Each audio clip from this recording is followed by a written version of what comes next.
За бүгдээрээ сайн уу? Дараагийнхаа киног ярьж өгөхөөр бэлтгээ сууж байна. Үзэхээс өмнө манаас үгийг дэмжихээ мартаоцай. За тэгвэл киногоо эхлүүлцгээе. Энэ удаагийн бичлэгийг олон улсын спорт бооцооны сайт OneXBet хамтран хүргэж байна. Хэрвээ та насанд хүрсэн бол комент хэсэгт байршуулсан линкээр орж бүртгүүлэх явцдаа промо код хэсэгт Тандан ТV 1X гэж бичээд өөрийн анхны цэнгэлтээсээ 100% бонус нэмж аваарай. Хамгийн гол нь та эрсдлээ тооцоолж хариуцлагатай хандахыг хүсье. Кино маань эхлэхэд өндөр өсгий дөмсөн эмэгтэй өгсөн хүмүүс дундуур алхаж байгаад эргэж хараад энэ бол дайн гэж хэлснээр энэ кино эхэлдэг. Өгсөн хөгшин эрэгтэйг очиж үнсээд нэг дугаарлуу залгадаг. За энэ үед дүрс салгидоод киноны маань гол дүр болох 40 настай Кристин дээр ирдэг. Нууцлагдсан дугаараас түүний утсанд дуудлага ирэх бөгөөд тэрээр шууд л тасалдаг. Өнөөдөр хайртай хүн коллежийнхаа анхны зугаалганд явж байгаа. Кристин хүүгээ хол явах гэж байгаад нь уйлж хямраад хүүдээ бүр бүхэл зүйлийг заагаад нэг нэгэнгүү захинаа. Тэгээд л хүүгээ явуулна. Аав нь бол харин үнэн цоглогоор хүүгээ явуулдаг. За ажилласаа ирэхэд түүний утсанд дуудлага ирээд дуудлагыг авбал Кристин Балбано юу намайг Бянка гэдэг ба өвөө нь нас барсан талаар хэлдэг. Кристин өвөөгөө бараг байдаг өгөөч мэдэхгүй аав нь баг байхад нь нас барчихсан. Нөхөр нь энэ үед маш чанга хөгжим тавьсан ойрлуулад нэг хамтлагт байдгийн байлээ. Кристин бойл дуугийн намсаг гэж орилдог боловч нөхөр нь түүнийг огт сонсдоггүй. Харин Бянка утасны цанаас өвөг ижин хөрөнгийг цэгцлэх болохоор Кристинийг Италид маргааш ир гэж хэлдэг. Хөгжим хэд чанга байсан тул Кристин доош буугаад очиход нөхөр нь өөр хүүхэнтэй дотны харилцаанд ороод Кристинийг орж ирснийг ч анзаарахгүй байдаг. Кристин хөгжмийн залгуурыг салгаад яахаа мэдгүй шоконд ороод хэлэгч үггүй болно. Харин нөхөр нь түүн дээр ирснээ секс хийхийг хүссэн шинэ хүнтэй гэж хэлээд үнэн бүтэхгүй гар байдаг. За Кристин нөхрийнхөө урдаас юу ч хэлэлгүй найзтайгаа хамт дасгал дээрээ ирээд болсон бүх зүйлийг чинь ярьж өгнө. Найз нь чи ерөн бусдыг бодоод хэлгүй өөрийгөө хамгийн түрүүнд бодох ёстой мөн Итали руу хүртэл явахыг зөвлөдөг. Кристин гэртээ ирээд юм хумаа баглаад өвөөгийнхөө оршуулганд очингойг Италид хэд хоног амарчаад ирээ гэж бодоод Итали улсыг зордог. Онгоцноосоо буугаад хүүтэйгээ ярьж байхдаа санаандгүй хойш унахад нэгэн залуу түүнийг гар дээрээ тэрвээ тавнаа. Бүр тэр хоёрын хаарж байгаа харцанд бараг л бие биедээ дурлчуу яв. За энэ залуу бол Лоренцо. Энэ нэмэгтэй түүний эгч Миранда. Лоренцо Кристиний дугаарыг авч дараа уулзахаар болоод салдаг. Кристин ч араас нь хараад ёстой сайхан царайлаг залуу юм. Надад таалагдаж байна л гин. Харин энэ үед Бянкагийн явуулсан хүмүүс ирж өвөөгийнх нь оршуулгын ёслол дээр авчирдаг. За энэ эрэгтэй бол өвөөгийнх нь 30 Паприцо. Тэгэхээр Кристин болон энэ эрэгтэй хоёр үеэлүүд болж байгаа. Өвөө нь дарс үйлдвэрлэдэг хүн байсан ба Кристин дарсанд дуртай яаж хийхин сурмаар байгаа талаараа ярилцаж байх үед нь гинтгэн халдлага болоод буудалцаан болоод эмх замраагүй үйл явдал болно. Кристин, Бянка, Паприцо нар машинд суугаад Кристин харин энэ үед машин дотор юу болоод байгааг огтхон ойлгохгүй явсаар өвөөгийнхөө гэрт ирдэг. За Кристинийг Итали байх хугацаанд хар шандах хоёр туслах залуу бол энэ хоёр. Кристин юу болоод байгааг огтхон ойлгохгүй байгаа болохоор бүгдийг тайлбарлаж өгөхийг хүсдэг. Кристиний өвөө Балбоног Романо гэх бүлэглэлийнхэн хүнөөсөн ба эдгээр эсрэг бүлэглэлийнхаа нэрийг хэлэхдээ бүгд нулимаад байдаг нэг тийм ёс журамтай юм уу хаашийн. Өвөө нь өгөхөөсөө өмнө эсрэг бүлгийнхантайгаа уулзалт хийсэн боловч байдал буруугаар эргэж хоёр талынхан буу шийдэмдэрээ туулаад эцэст нь хоёр бүлгийнхэн толгойлогч нар нь бүгдээрээ амиа алдсан ба өнөөдөр эсрэг бүлэглэл нь хариу дайралт хийсэн байдаг. Брицооч эсрэг бүлэглэлийн хүмүүс нь өвөөгийнх нь оршуулгын ёслолыг үл хүндэтгэж бүр авслуу нь олон дахин удаа буудсан байгаад нь нэлийн ууранд хүрсэн байдаг. За дөрөс олгодоод эсрэг бүлэглэлийн талаар гарахад өгсөн толгойлогчийн хүү болох Карла саяны гаргасан дайралтыг зохион байгуулсан байдаг. Аавхаа зургийг хараад миний эцгийн зүрхлүүд тэд хутгалж алсан гэж хэлэх ба одоо Кристиний үеэл гих Паприцотой уулзаж газар нутгаа буцааж авнаа л гэж байдаг. Одооноос Романо бүлгийн толгойлогчоор Карла болоод Балбано бүлэглэлээс өшөөгөө авна гэх ба мөн л эдний бүлэглэлийнхэн нулимж байгаа харагдана. За дүрс олгодож Кристин дээр ирэхэд өвөө нь зүгээр нэг дарс хийдэг хүн биш байдаг. Нэг бичлэг үзүүлэхэд энэхүү бичлэг нь Кристин зориулсан байдаг. Би бол чиний өвөө Балбано байна. Хэрвээ чи энийг үзэж байгаа бол би өгсөн гэсэн үг. Өсөж том болохыг чинь харж чадаагүйдээ харамсаж байгаа ч тэрнээс илүү аавгүй өссөн чинь илүү харамсаж байна гэдэг. Кристин аавгаа барилгын ослоор нас барсан гэж бодож байсан боловч яг үндэ Романо бүлэглэлийн хүмүүс аавыг нь хороосон байдаг.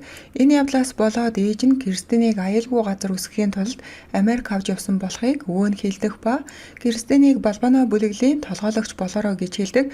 Паприцо харин Кристинийг толгойлогч болоорой гэснийг сонсоод Энэ одоо ямар новшин вэ? Юу яриад байгаа юм бэ гэх ба өөрийгөө толгойлогч болно гэж бодож байсан бэлээ. Өвөө нь Кристинд хандаад миний хамгийн үнэнч туслах болох Бянка одооноос чамд туслах болно. Мөн ээж чинь тэр үед чамааг Америк аваад явахад би хүсэлтийг нь хүндэтгсэн.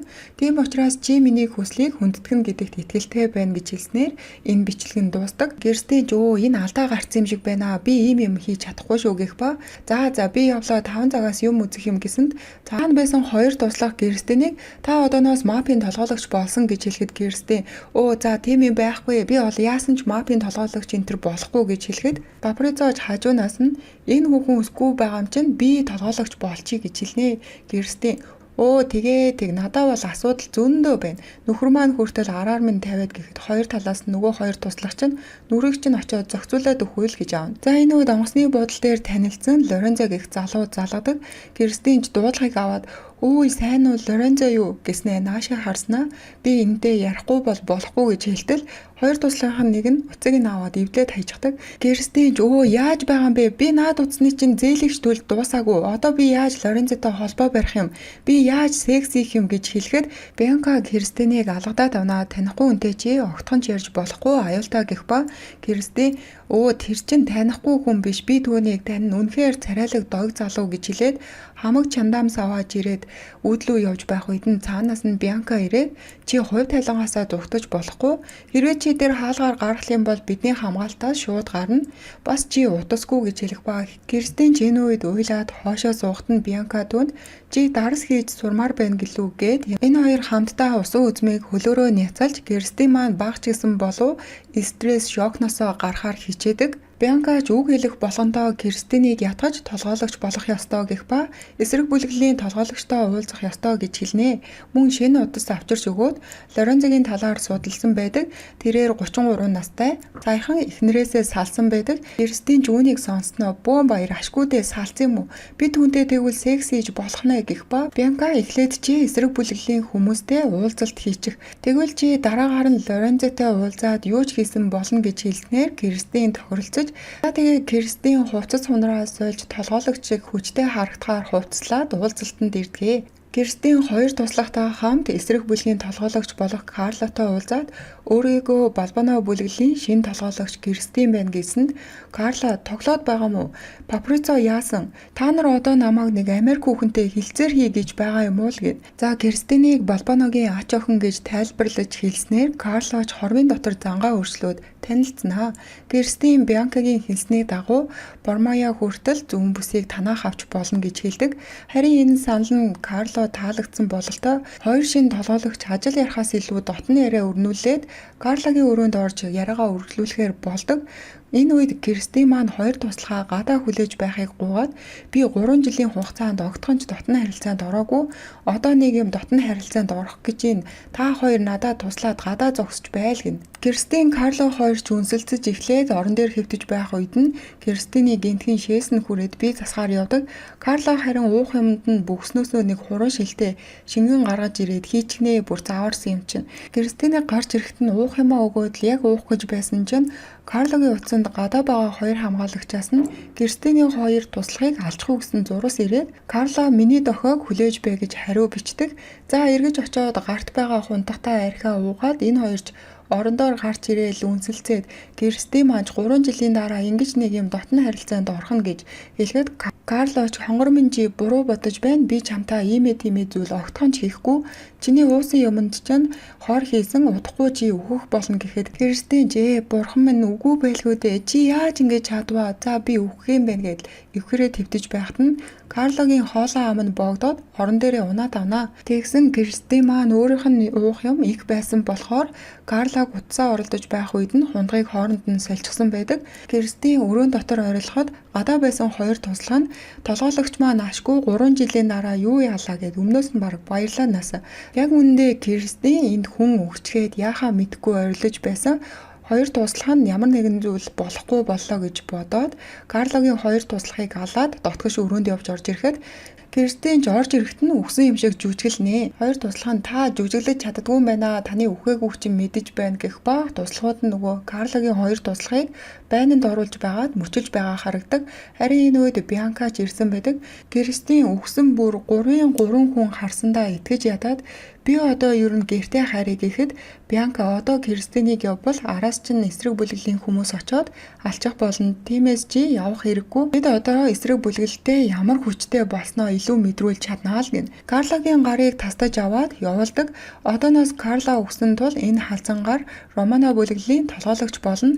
Энэ хоёр хүү бол Карлогийн хүүгүүд. Халзангаар өөрийн бүлэглэлийн хамгийн шилдэг алуурчнаа дуудаад Кристинийг алхаар явуулж байгаа харагдана. За Кристин энэ бүгдийг үнэхээр мэдмээр санагдаад яг энэ бүлэглэл юу хийдгийг асуухад буу зэвсэг, хар тамхи, дүүрэмэл зүнх, мөритөө тоглоом ер нь бол хийж болох хууль бус бүх зүйлийг өвгийнх нь бүлэглэл хийдэг гэж ойлгоход болно. Кристин ч энэ бүгдийг сонсоод бүр шоконд ороод шокносоо гарахын тулд би одоо Лоренцотой уулзна. Та нар намайг Лоренцотой уулзаж болно гэж хэлээ үздэй гэж хэлээд Лоренцогийн очдог. Кристинаас хоёр туслах залуу огтхон ч холдохгүй Лоренцод тэд миний үеэлүүд байгаа юм гэж хэлдэг. За Лоренцогийн гарын паста гэдэж энэ хоёрт бие биенийхээ талаар ярилцаж байх үед анхан талд нь хоёр туслах нь Лоренцогийн эгчтэй хамт паста идэж байдаг. Лоренцо Кристин хоёр хамтдаа дараа суунгаа яг үнсэлцэх гэж байсан чинь Кристин гинт зүүмээр хуралдаагаа санаад гялсал хувцас аваад буцаад ирдэг. Хоёр туслах залуугийн нэгнийх нь ээжийн бие өвдөөд Кристин тэднийг ээж лүүгээ яв. Би одоо зүгээр санаа зовлтгүй гэж хэлээд дотгош яваад ордог. Компьютераа хасаагаад хувцас сольж байх үед нь өрөөнд нь алуурчин аль хэдийн ороод ирсэн байдаг. Хурал эхэлж ажлынхантайгаа хуралдаж эхлэхэд дараа нь Кристинийг нэгэн хэвийн уйтгартай санаа гаргасан байна гэж хэлээд дараагийн хүний санааг сонсохоор Кристиний дууг хаачдаг. За тэгсэн Кристиний толгойд алуурчин буугаа тулгаад Кристин надад туслаарай гэж орилдог боловч ажлынх нь хүмүүс түүнийг огт сонсохгүй. Кристинийг буудан дээр суулгаад алуурчин би одоо чамтай дотны харилцаанд орно гэд өмнөхөө тэлийг тайлах гэсэн боловч өмнөх нь тэлээн тайлагдахгүй. Энэ үеийг нь ашиглаад Кристин алуурчны эмзэг эргэтнэлөө өшөглөөд газарт байсан өсгийтэй аваад алуурчныг зүргээр л болгож өгдөг. Нөхөртөө уурлсан ураа энэ алуурчинд бүгдийг гаргачих шиг болж байгаа. Нүд мүдийг нь суглаа хайчнаа бурхан минь. За компьютераа аваад дэлгэцлүү харахад ажлынх нь хүмүүс яг түүнлүү харж таарад дараа нь Кристинийг харснаа чи ч н одоо согтуу байгаа мó гэж хэлээд ажлаас нь халчихдаг. Сольж үс гизгээ янзалж аваад буцаад Лоренцогийн гэрт очоод тэр хоёрч дотн харилцаанд орох ба өглөө болоход хоёр туслах нь цонх тогшоод Кристинийг сэрээдэг. Бианка харин үхсэн амьд нь мэддэхгүй Кристинийг алга болсонд нь их л санаа зовсон байдаг. За Кристин дахиад Романо бүлэглэлийнхэнтэй уулзахаар болдог. Шинэхэн халзан толгойлогчтой уулзахад толгойлогчийг нь болон өөрийнх нь шилдэг алуурчин галсанд их л бухимдалтай байдаг. Ямар тач хэлэлцээр нь амжилттай болоод найрамддаг. Кристиний утсанд хүүгээс нь мессеж ирэхэд аав нь хамтдаа Итали явъя гэж хэлсэн тухайга бичнэ. Кристин харин ээж нь маш завгүй байна гэсэн хариу илгээдэг. Үеэл дүүн болох Паприцо Кристинээр ирснээ хүндэтгэл хүлээсэн хүн хэмээн гартаа байсан нэг бөгжөө Кристиний гаранд зүүж өгдөг. Мөн цаанаас нь Бианка ирээд Кристиний өвөөнд Бианкагийн гэр бүлийнхнийг бүгдийг нь харж хамгаалж байсан ор хорон идэх хоолтойгоо амьдруулж байсан. Бианкад энэхүү хиймэл хөлийг худалдаж авч өгсөн тухайгаа хэлээд Кристинийг мафийн толгойлогч байлаа гэд муу хүн болчихдгүй маа л гин. За ингээд Кристин маань мафийн толгойлогч болохоор шийддэг. Лоренцотойгоо ч аж аргалтай өдрийг хамтдаа өнгөрөөж л байдаг. Уулзаад нэлээд хэдэн сар болсон байхад Кристиний гэрт Лоренцо очиж үзхийг үнэхээр их хүсэж байгаа талаараа хэлээд мөн би чамд хайртай гэж хэлж байх үед нь Кристиний нөхөр болох Пол Италид ирчихсэн. Кристинийг араас нь дагаж байгаад хоёр туслагт нь баригдана. Кристин хоёр туслах залууд Полыг гэрт аваачиж бай гэж хэлэхэд Лоренцо наанаас нь тэр чиний гэрт очиж байхад би яагаа гэрт чинь очиж болдгүй юм гэж хэлэх ба Кристинийг чи нөхрөөсөө салаагүй юм бэ? Чи надад бүх зүйлийг худал хэлсэн юм байна гэж хэлдэг. Кристин дараа бүгдийг тайлбарлаж хэлэх болно гэж хэлээд гэрлуугаа явдаг. За Полыг санал дээр хүлсэн байдаг ба амных нь хаалтыг аваад Кристинтэй аятайхан харьцахыг хэлдэг. Кристинийг ажлаасаа гарсны дараагаар Пол энэ хоёрын дундын тас нь хоосроод мөнгөгүй болчихсон.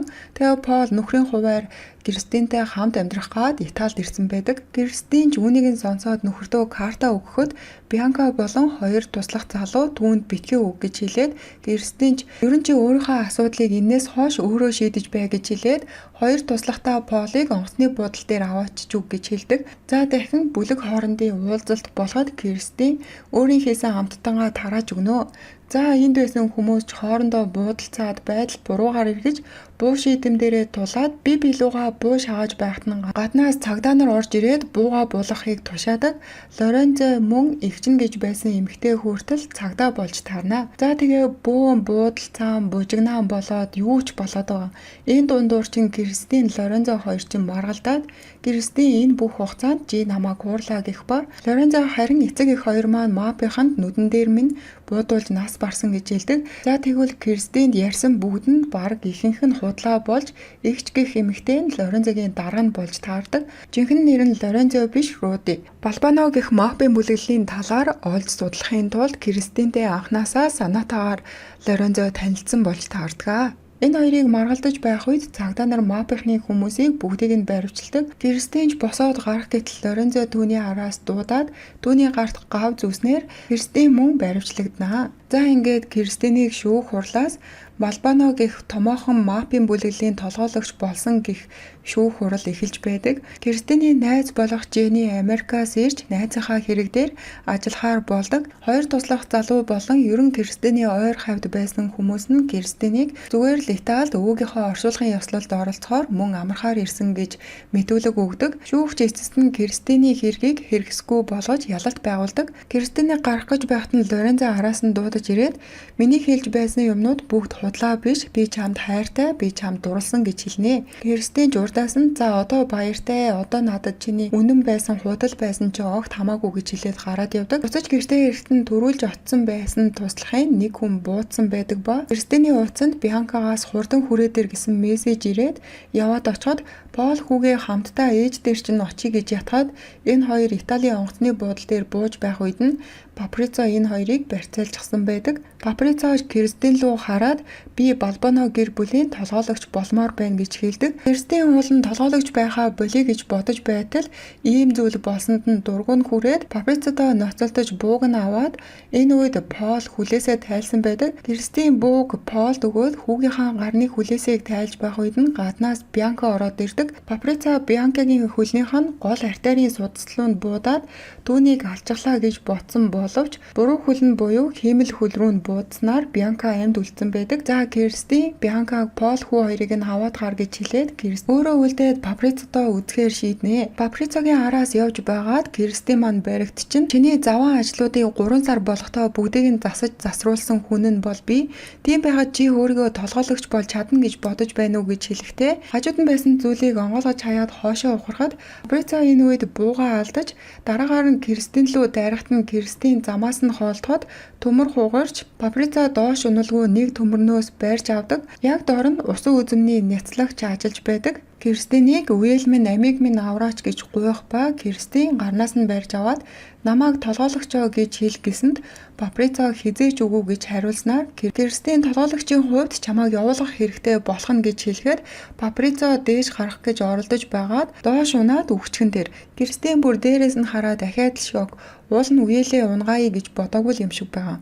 Паприцо үхээд Кристин маань харин толгойлогч хэвээр үлдэж хүүдээ ааваас нь салж байгаа тухайгаа хэлээд энд нэг мөр үлдэхээр шийдсэн тухайгаа ч мөн хэлдэг. Романо бүлэглэлийн халзан толгойлогч шоронд орсон байдаг ба Кристин үеэл дүүгийнхаа хурууг дарсанд хийж явуулахдаа дургу хөргүүл дараагийнх нь чи байх болно шүү гэсэн зургастаа явуулсан байдаг. Хүү болон нөхөр хоёр нь Кристинийг зүгээр л нэг дарсны үйлдвэр ажилуулдаг. Дарсны үйлдвэрийн эзэн л гэж бодож байгаагаар кино маань төгсдөг.